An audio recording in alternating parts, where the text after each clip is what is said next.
Welcome to TS9 Telugu news. Congress party బలపరిచిన సర్పంచ్ అభ్యర్థుల్ని ward సభ్యుల్ని భారీ మెజార్టీతో గెలిపించాలని హుస్నాబాద్ మండలంలోని మాలపల్లి గ్రామ సర్పంచ్ అభ్యర్థి వెన్న స్వర్ణలత అన్నారు. గురువారం మీడియాతో మాట్లాడుతూ ప్రస్తుతం రాష్ట్రంలో కాంగ్రెస్ ప్రభుత్వం ఉంది. స్థానిక మంత్రి పొన్నం ప్రభాకర్ అన్న మద్దతుతో కాంగ్రెస్ పార్టీ తరఫున మాలపల్లి గ్రామంలోని సర్పంచ్ అభ్యర్థిగా నామినేషన్ వేశానని అన్నారు. గతంలో కూడా పొన్నం ప్రభాకర్ అన్నతోనే గ్రామంలో అభివృద్ధి కార్యక్రమాలు నిర్వహించామన్నారు. తనకి ఒక అవకాశం ఇచ్చి సర్పంచ్గా గెలిపిస్తే మంత్రి పొన్నం ప్రభాకర్ అన్న మద్దతుతో గ్రామంలో నిత్యం ప్రజలకి అందుబాటులో ఉంటూ ఎప్పటికప్పుడు ప్రజల సమస్యల్ని పరిష్కరిస్తూ గ్రామాన్ని అభివృద్ధి చేస్తానని తెలిపారు. గ్రామంలోని ప్రజలందరూ తమ అమూల్యమైన ఓటును బ్యాట్ గుర్తుకు వేసి తనని సర్పంచ్గా గెలిపించాలని కోరారు. సిద్దిపేట జిల్లా ఉస్నాబాద్ మండల్ మాలపల్లి గ్రామంలో ఉన్నాం మనం. ఇప్పుడు ఇక్కడ మాలపల్లి గ్రామంలో 600 జనాభా 495 ఓటర్స్ ఉన్న ఈ విలేజ్లో వెన్న స్వర్ణలత రాజు సర్పంచ్ అభ్యర్థి దగ్గర మనం ఉన్నాము. ఇక్కడ వీళ్ళు ఎలా అభివృద్ధి చేస్తారనే విషయం పైన ఇక్కడికి రావడం జరిగింది. అందరికీ నమస్కారం. నా పేరు వెన్న స్వర్ణలత, మాలపల్లి గ్రామస్తురాలిని. నేను మాకు జనరల్ మహిళగా అవకాశం వచ్చింది. నేను ఒక దళిత బిడ్డను. మాకు పొన్నం సార్ సహకారంతో మేము అభివృద్ధి పనులు చాలా చేయించుకున్నాము. రోడ్లు వేయించుకున్నాము, ఓపెన్ జిమ్ములు చేయించుకున్నాము, బాయి తోడించుకున్నాము, స్టీల్ ప్యాంటు బ్యాంక్ తెప్పించుకున్నాము, మన ఇందిరమ్మ ఇండ్లు కూడా తెప్పించుకున్నాము. మరి అంగన్వాడీ స్కూల్కి కూడా భూమి పూజ చేసిపోయిండ్రు సారు. మాకు అభివృద్ధి పనులు చాలా చేసిండు పొన్నం ప్రభాకర్ సారు. మినిస్టర్ అయినప్పటి నుండి ఆయనకు ధన్యవాదాలు. ఇంకా ముందుకు కూడా మేము అభివృద్ధి పనులు ఈ గ్రామంలో చాలా చేయించుకోవాలని అనుకుంటున్నాము. అవి చేస్తాం కూడా మేము. అందరికీ నమస్కారం. నా పేరు వెన్నరాజు. మాలపల్లి గ్రామంలో జనరల్ మహిళ సర్పంచ్గా రిజర్వేషన్ కావడం జరిగింది. మా భార్య అయిన వెన్న స్వర్ణలత గారిని మరి పార్టీలకు అతీతంగా అందరి సహకారంతో నిలబెట్టడం జరిగింది. వెన్న స్వర్ణలత గారి గుర్తు బ్యాటు గుర్తు. మాలపల్లి గ్రామంలో త్రిముఖ పోటీ ఉన్నందున ఈ జనరల్ పోటీలో ఎవరు ముందంజలో ఉంటారనే దాని గురించి ఒకసారి రాజాని అడిగి తెలుసుకుందాం. ఇక్కడ మాలపల్లె గ్రామంలో ఏకగ్రహం కోసమే 100% ప్రయత్నం చేసినాం. కానీ చివరికి కొంతమంది అభివృద్ధిని కుంటుపడేటువంటి వ్యక్తులు దీన్ని చెడగొట్టే ప్రయత్నం చేశారు. అయినా మాకు ఒక ఆత్మవిశ్వాసంతో ముందుకెళ్తున్నాం. గ్రామంలో ఇంతకుముందు ఒక 45 సంవత్సరాల క్రితం కూచనపల్లి శివారు మా గ్రామ పంచాయతీ పక్క గ్రామం. అక్కడి నుండి 5 పర్యాయాల కింద మేము ఇక్కడ కొత్త గ్రామ పంచాయతీ కావడం జరిగింది.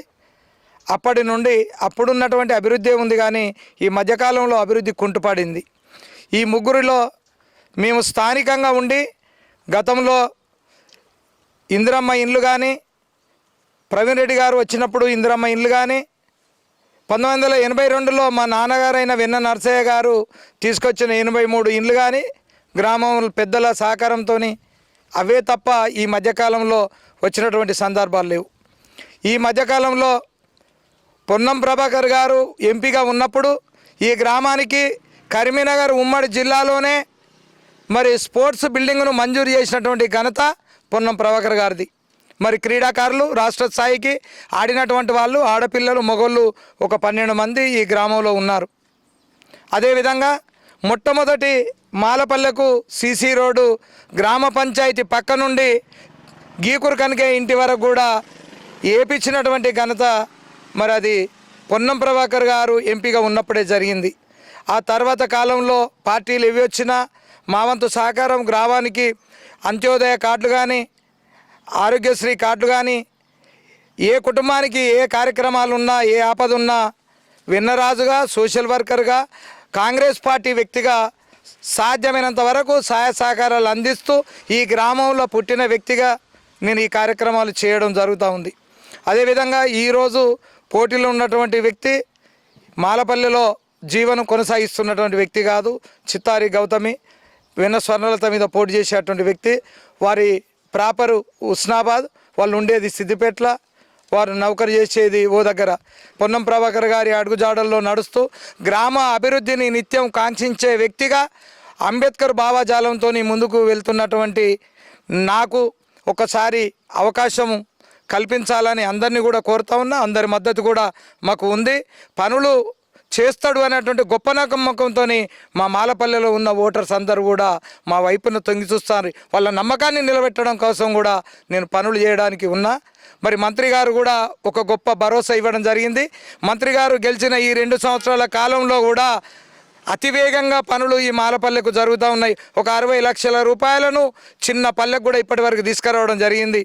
3 లక్షల రూపాయలతోని మరి నీటి ఎద్దడి ఉండద్దు ఎండాకాలంలో అని చెప్పి 2 సంవత్సరాల క్రితమే మంత్రి గారు బావిని తవ్వించి నీటి సరఫరా అందించినాం. మాకు ఎలాంటి కొదవలేదు. ఆ తర్వాత ఆరోగ్యాలు పాడు కావద్దు, పిల్లలు పెద్దలు ఆరోగ్యాన్ని కాపాడుకోవాలని చెప్పి ఓపెన్ జిమ్ 5 లక్షల రూపాయలతోని ఈ గ్రామానికి ఓపెన్ జిమ్ ఇవ్వడం జరిగింది. అది నిర్మాణమైంది. మంత్రి గారే స్వయంగా ఓపెన్ చేయడం జరిగింది.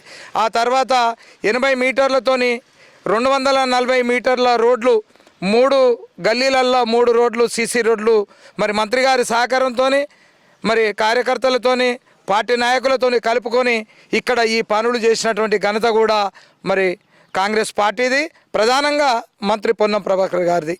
అదేవిధంగా ఈ మధ్యకాలంలో ఈ గ్రామానికి అంగన్వాడీ బిల్డింగ్ను కూడా 15 లక్షల రూపాయలతోని శాంక్షన్ ఇచ్చి భూమి పూజ కూడా ఈ గ్రామంలో నిర్వహించడం జరిగింది. మరి 13 మహిళా సంఘాలు ఉన్నాయి ఈ గ్రామంలో. మహిళా సంఘాలకు మరి ఈ ప్లాస్టిక్ రహిత నిషేధం చేయాలని, ప్లాస్టిక్ను నిషేధించి క్యాన్సర్ బారి నుండి రక్షించుకోవాలని చెప్పి 13 గ్రామైక్య సంఘాలకు స్టీల్ బ్యాంక్ ద్వారా వాళ్ళ తండ్రి గారి పొన్నం సత్తయ్య ట్రస్ట్ ద్వారా స్టీల్ బ్యాంకును మాలపల్లెకు కూడా అందించినటువంటి మహనీయులు పొన్నం ప్రభాకర్ గారు. మరి ఇలాంటి ఇవే కాకుండా భవిష్యత్తులో ఇక్కడ ఏ అవసరాలున్నా నేను చేస్తాను, అధైర్యపడకండి, మీరు ముందుకెళ్ళండి, గ్రామ అభివృద్ధి నా లక్ష్యం అని చెప్పి మాకు మాట ఇవ్వడం జరిగింది. ఆ వైపున మేము పనులు చేయడానికి ఉన్నాం. ఇవన్నీ కూడా చేస్తూ ఉన్నాం. ఈ గ్రామ ప్రజలకు అందరికీ తెలుసు. ప్రత్యేకంగా నేను మీ అందరి సహకారంతో నన్ను గెలిపించాల్సిందిగా ప్రతి ఒక్కరిని పేరు పేరున నేను కోరుతా ఉన్నాను. ఒకవేళ మీరు గెలిపించిన తర్వాత కూడా నేను వ్యక్తిగతంగా నేను అనుకునేటి నా ఎజెండా అంశాలు మొట్టమొదటిగా మహిళా సంఘాలకు భవనము నిర్మాణం మంత్రి గారి సహకారంతో చేపిస్తానని చెప్పి నేను మాట ఇస్తున్నా. దానితో పాటుగా 100కు 100% ఎస్సీ గ్రామమైన ఈ మాలపల్లికి కళ్యాణ మండపాన్ని ఇక్కడే మత్తడి దగ్గర ఉన్నటువంటి కూచనపల్లి మా శివారుకు సంబంధించినటువంటి జాగా 3-4 ఎకరాలు ఖాళీగా ఉన్నది. అక్కడ ఒక పెద్ద 30-40 లక్షల రూపాయలతోని మంత్రి గారితో సహకారం తీసుకొని అక్కడ కట్టిపించడానికి నేను ప్రత్యేక చొరవ తీసుకుంటానని చెప్పి నేను హామీ ఇస్తూ ఉన్నా. ఇవి రెండింటితో పాటు గ్రామంలో వాటర్ ప్లాంట్ లేదు, వాటర్ ప్లాంట్ నిర్మాణం ఏర్పాటు చేస్తాం. ఇంకోటి లైబ్రరీ, యువకులకు లైబ్రరీ ఏర్పాటుకు కూడా సహాయ సహకారాలు అందించడానికి ఉన్నాం. గ్రామంలో ఉన్న చుట్టూ ఏరియాలలో సెంటర్ లైటింగ్ నిర్మాణానికి కూడా నా వంతు కృషి చేసి ఇవన్నీ చేపించడానికి నేను ముందుకొస్తున్నా. ఇదే విధంగా ఏ వార్డులో కూడా పింఛన్స్ ఉన్నాయి, వీడో పింఛన్స్ కానీ వృద్ధాప్య పింఛన్స్ కానీ వికలాంగులు ఎక్కడైతే ఆగిపోయినాయో ఇవన్నిటిని కూడా మంత్రి గారి దృష్టికి తీసుకెళ్ళి ఆ కుటుంబాలకు నేను భరోసాగా నిలబెడతానని చెప్పి ఈ యొక్క మాట నేను ఇవ్వడం జరుగుతూ ఉన్నది.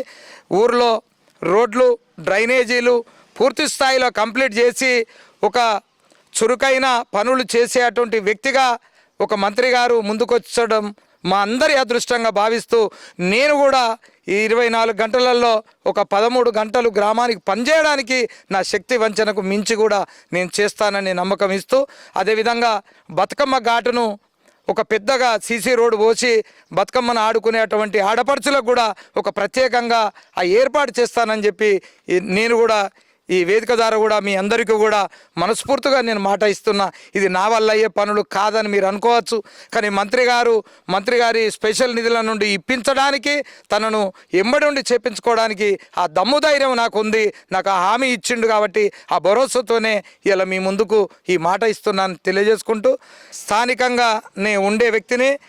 స్థానికేతరులకు ఇక్కడ అంత పట్టు ఉండదు. నేను వాళ్ళని తక్కువ చేసి మాట్లాడతలేను. అంబేద్కర్ కల్పించిన రాజ్యాంగంలో పోటీ చేసే హక్కు వాళ్ళకు కూడా ఉన్నది. నేను వాళ్ళని కూడా గౌరవిస్తా. కానీ పనులు చేసే వాళ్లకు అవకాశం ఉంటే బాగుంటుంది. ఊరిని అభివృద్ధి చేసుకోవడానికి నాకు అవకాశం కల్పిస్తే నేను అధికారం చెలాయించే వ్యక్తిగా మాత్రం నేను కనిపించను. అది నేను ప్రమాణపూర్తిగా చెప్తాను.